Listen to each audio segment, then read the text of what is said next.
안녕하십니까? 자, 이번에는 경호처 공무원들에 대한 의무 부분부터 보실 차례입니다. 의무 부분에는 직접적으로 두 가지가 규정이 되어 있고 나머지는 국가공무원법을 일부 준용하도록 그렇게 구조가 되어 있습니다.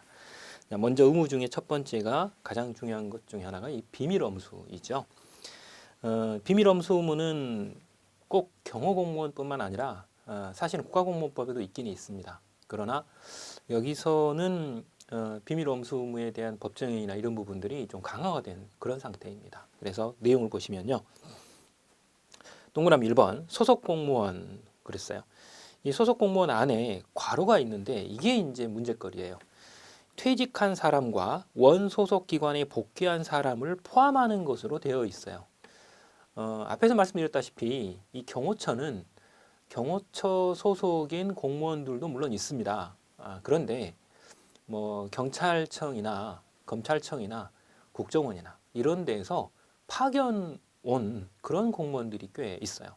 그러다 보니 괄호 안에 보시는 것처럼 경호처 소속 공무원으로 있다가 퇴직한 사람뿐만 아니라 이렇게 파견을 왔다가 원 소속 기관으로 복귀한 분들까지를 모두 포함합니다. 이런 분들을 합쳐서 소속 공무원이다 이렇게 지금 표현을 하고 있다는 거죠. 이 부분이 별표가 3개짜리예요. 자, 여기 이제 소속 공무원은 직무상 알게 된 비밀을 누설해서는 안 된다. 당연한 이야기죠. 그런데 이걸 누설하게 되면 법정형이 상당히 세요. 위반자는 5년 이하의 징역이나 금고 또는 1천만 원 이하의 벌금에 처한다라고 되어 있습니다. 그래서 법정형까지 암기를 꼭 해주시기 바랍니다. 여기서 이제 사례형 문제로도 여기 나와 있는 소속 공무원에 대해서 출제가 되고 있거든요. 소속 공무원이라고 하는 것 안에는 원래 경호처 소속이었던 공무원뿐만 아니라 파견을 왔다가 원 소속 기관으로 되돌아간 분까지를 모두 포함해서 소속 공무원이다 이렇게 되어 있습니다. 이게 이제 사례 문제로도 나온다.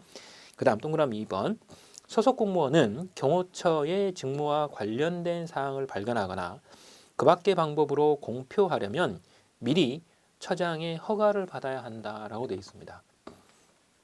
그래서 시중에 보면 경호학 관련된 교재들 중에 경호처 소속으로 공무원으로 계셨던 분들이 밖으로 나오셔가지고 교수님이 된다거나 이래가지고 쓴 교재들이 꽤 있습니다. 이런 교재들은 실제로 경호처 직무와 관련된 직접적 내용이 들어있거나 혹은 공표 사항들이 있을 때는 처장의 허가를 받고 그 부분은 소술이 돼야 되는 그런 내용인 것이죠.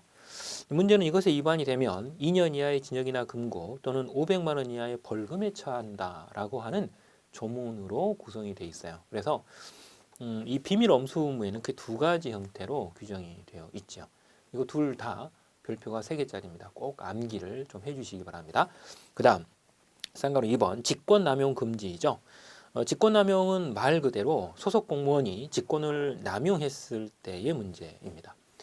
이런 경우는 이제 위에 비밀 엄수 의무의 중한 형태하고 똑같습니다. 법정형이. 그래서 5년 이하의 징역이나 금고 또는 1천만 원 이하의 벌금에 처하도록 되어 있고 특히 이런 경우에 경호처에 파견된 경찰 공무원은 이 법에 규정된 임무 외에 경찰 공무원의 직무를 수행할 수 없도록 되어 있습니다. 이 소리는 경찰청 소속의 경찰 공무원이 파견 근무로 대통령 경호처에서 일단 근무를 하시게 되면 경찰 공무원으로서의 직무 수행은 하지 못한다 이런 의미예요. 단지 경호처 소속의 경호 공무원으로 일단 직무만을 수행해라 라는 뜻이다 라고 생각하시면 쉽게 이해를 하실 수 있겠습니다. 그 다음 쌍가루 3번 직원에 대하여는 대통령 등의 경호에 관한 법률에 특별한 규정이 있는 경우를 제외하고는 국가공무원법을 준용한다라고 되어 있어요.